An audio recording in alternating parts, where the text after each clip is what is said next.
Hello, this is Doreen Abdullah, and I'll be presenting with my partner Philip Fon, disease outbreak analysis using multi-target classification and big data.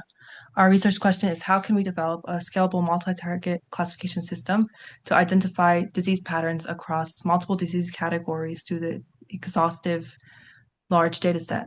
This data set comes from the NNDSS, where they report diseases, the states and territories report diseases to the CDC, and we compiled this weekly disease report from 2014 to 2025. This data set consists of over 3 million rows with a large schema. We have four key objectives with the main goal of introducing novel and unexplored patterns in this large data set. We will explore these four goals throughout this presentation and this research. Our project roadmap first starts off with data consolidation and preprocessing of the 12 years of data. We then move over to feature engineering, where we create temporal features. And then in step 3, is the main feature of our project, where we do multi-target modeling with our 3 classification models, one of them being our own custom SVM model. And then we also do outbreak analysis based off the CDC criteria. In step 4, we have the evaluation statistical analysis. And then lastly, we do a scaling experiment where we deploy the complete pipeline over the 3 million records. Our data pipeline consists of first data source and then cleaning and aggregating the data with feature engineering, modeling, and then lastly, we have our scalable experiment where we perform scalability and performance analysis across multiple configurations, number of classes, number of iterations over our 3 models. We also have feature engineering where we have multiple features all combined into a single feature vector assembly.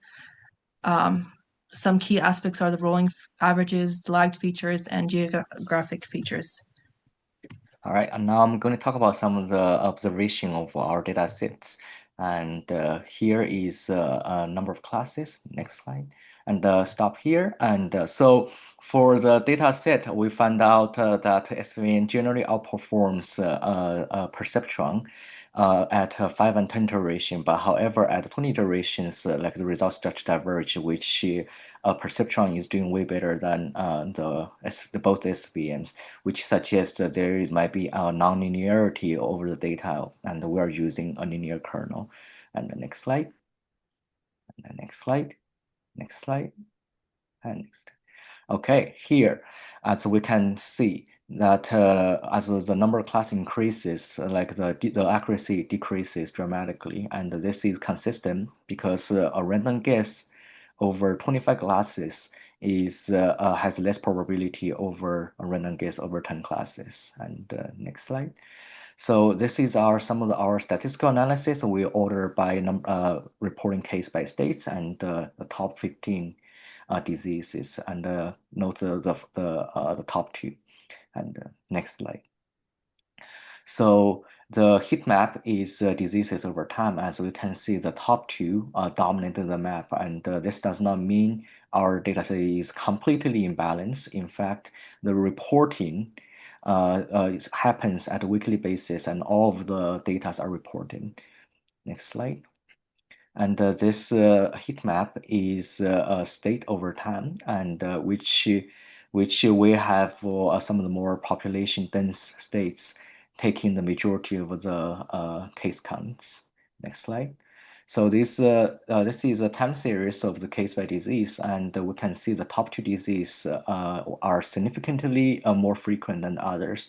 And note that the number 2 is missing data from 2014 to 2019, which suggests that the data is missing, and some of the not like normal lines are suggesting the data set is noisy. And next slide. So this is what we used to make the outbreak predictions, and as you can see, the 3-4 spikes in the graph, which introduce us to the next slide. So these 2 figures show disease patterns over time with color-coded risk zones indicating the outbreak probability levels. The comparison between different thresholds, the one on the left has 0.2 and the on the right is 0.33, show the critical public health trade-off. The lower threshold will capture more false positives, more outbreak alerts, but This will ensure higher sensitivity to potential disease emergencies. The one on the right, however, captured a higher accuracy, but that means that more false negatives are possible in this right right figure. Some novel contributions that we made in our research includes integrating a system that simultaneously classifies disease and predicts outbreak risk. We also implemented CDC standard criteria directly into our machine learning pipeline to bridge the gap between public health practice and big data analytics. Okay, so here are some of the future improvements. So first of all, we have a noise and NDS data set and with the missing data and skewed value. So we can use a DB scan, which is a clustering approach to detect the outbreak, since we do not need any of the specific labels for the disease. And then we can use a nonlinear SVN kernel to further improve our accuracy. And lastly, we can use a Gaussian filter to make our plot more smooth and human readable. Next slide. So our project leveraged PySpark to process real-world disease data and to make predictions based upon geolocation and time. And so we also perform statistical analysis and to demonstrate some of the real-world challenges of the data set. Lastly, we conduct scalability tests across different models, which includes some of our custom implement models, and to show the the value of our project. And thank you for attending our presentation.